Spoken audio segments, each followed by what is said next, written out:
Mi nombre es Julián. Estoy recién titulado por parte de la UNAM como ingeniero ambiental. Hace poco recibí una beca para realizar una investigación sobre la preparación de un predio para captura de carbono por la Sierra de Otontepec, en Veracruz.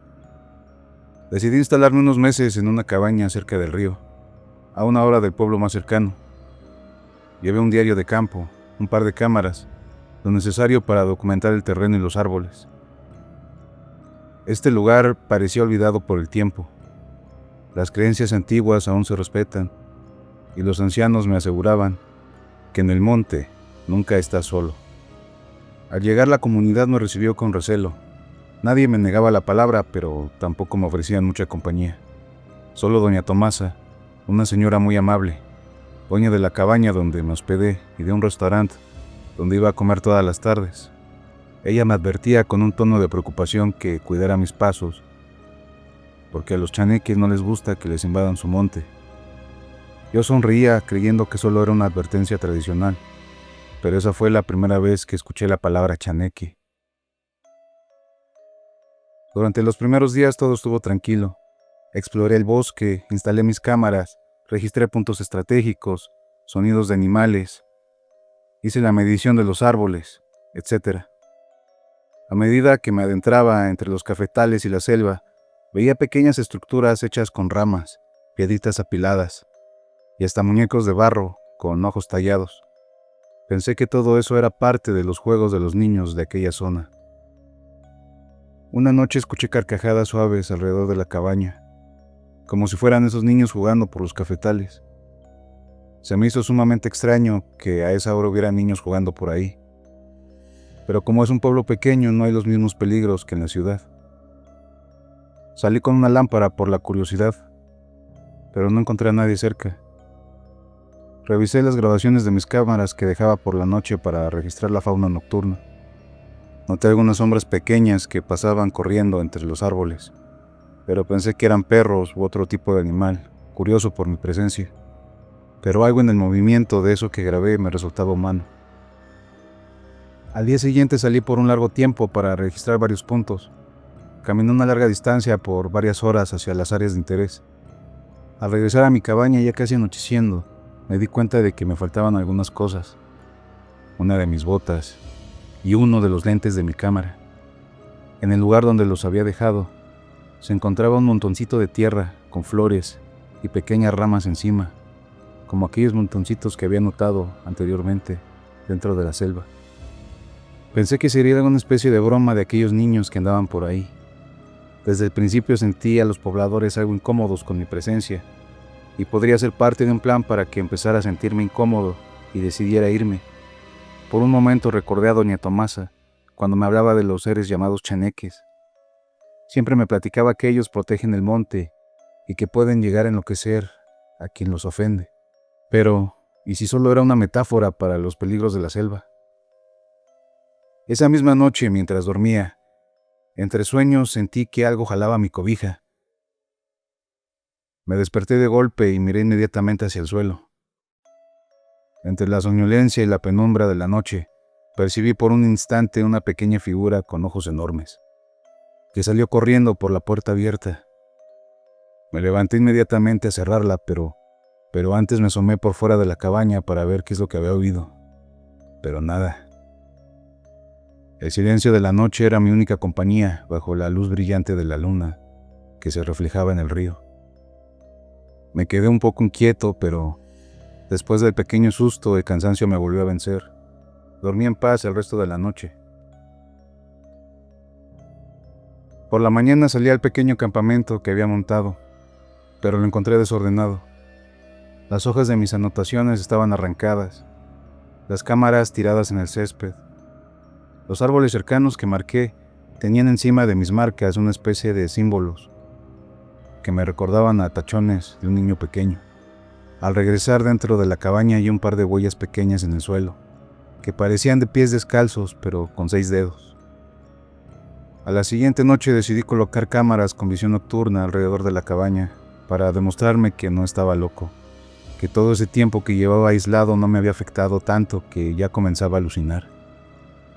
Coloqué una de las cámaras mirando hacia el bosque y la otra la coloqué apuntando hacia la puerta de la cabaña. Cerré todo perfectamente, atranqué la puerta, apagué todas las luces y esperé en silencio. Un largo silencio. Hasta que poco después de la medianoche, cuando solo se percibía el chirrido de los grillos, junto al correr del agua del río, noté sonrisas, susurros. Pequeñas piedras golpeaban las paredes de la cabaña. Comencé a sentirme muy nervioso cuando encima de mí percibí el ruido de algo corriendo por el techo de lado a lado. Decidí en ese momento salir con lámpara en mano para ver qué es lo que estaba produciendo todos esos ruidos. Pero me hallé completamente solo, en medio de la naturaleza que me envolvía en aquel lugar. Pero me di cuenta que la cámara que tenía observando en dirección al bosque ya no estaba en su lugar. Ese equipo muy costoso que pude adquirir con la beca, y lo primero que me pasó por la mente es que alguien la había robado, igual que mi bota y el lente días atrás. Y todos aquellos ruidos solo eran parte de una distracción. Pero en medio de aquella penumbra, entre el espeso césped, observé el parpadeo de la luz que indica que la cámara está grabando.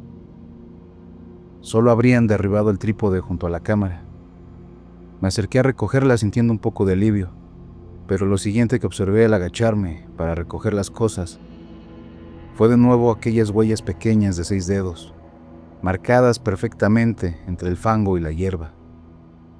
Tras revisar lo que las cámaras captaron, pude apreciar seres pequeños, de no más de 1 metro de altura, cuerpos muy delgados que parecían estar desnudos, de piel clara, corriendo rápidamente entre la espesa hierba de la selva y la cabaña. La cámara, que estaba en el piso, captó solamente el momento en el que aquellas pequeñas figuras ingresan corriendo hacia la maleza, fundiéndose entre la misma naturaleza. Me quedé un largo rato sentado en medio del campamento, pensativo, como hipnotizado. No entendía lo que acababa de ver, o mejor dicho, tratando de asimilar que acababa de observar a aquellas criaturas de las que doña Tomasa tanto me hablaba.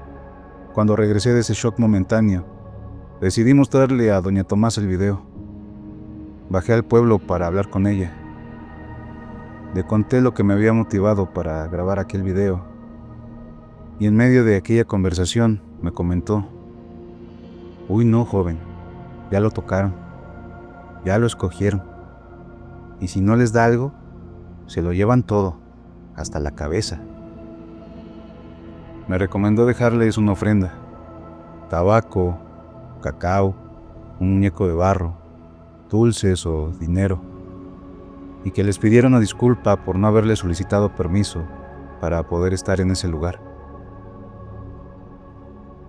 Doña Tomasa me dejó muy inquieto, y decidí llevar un poco de todo lo que me comentó, excepto el muñeco de barro, ya que nunca he sido muy hábil para moldear cosas ni con plastilina.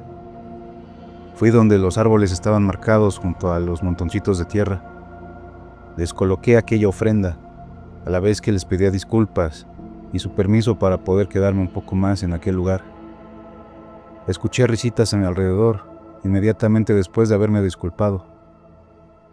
Comencé a sentirme mal, y no sé en qué momento me desmayé. Fue de la nada, de un segundo a otro, solo percibí oscuridad, perdiendo la conciencia. Cuando desperté no reconocí el lugar. Me levanté y me quedé paralizado del susto cuando giré a mi derecha. Estaba a pocos metros de la cabaña, en la entrada del campamento. No supe cómo ni en qué momento llegué hasta ahí. Me sacudí un poco porque mi cuerpo estaba completamente cubierto de tierra. La cabeza me picaba. Al momento de sacudirla cayeron pequeñas flores silvestres que estaban enredadas en mi cabello. Inmediatamente sentí un desagradable sabor a tierra en la boca. Tenía los labios cubiertos de lodo, ya seco y agrietado.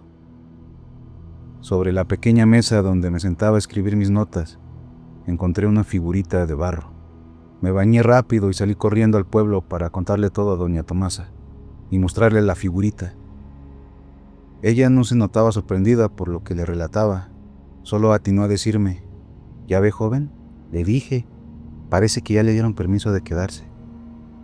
Sigo trabajando en aquel proyecto. Me quedo cierta temporada y regreso a la ciudad, procurando dejarles siempre que vuelvo su ofrenda a los chaneques, pidiéndoles permiso para poder quedarme y agradeciéndoles cada que termina mi estancia.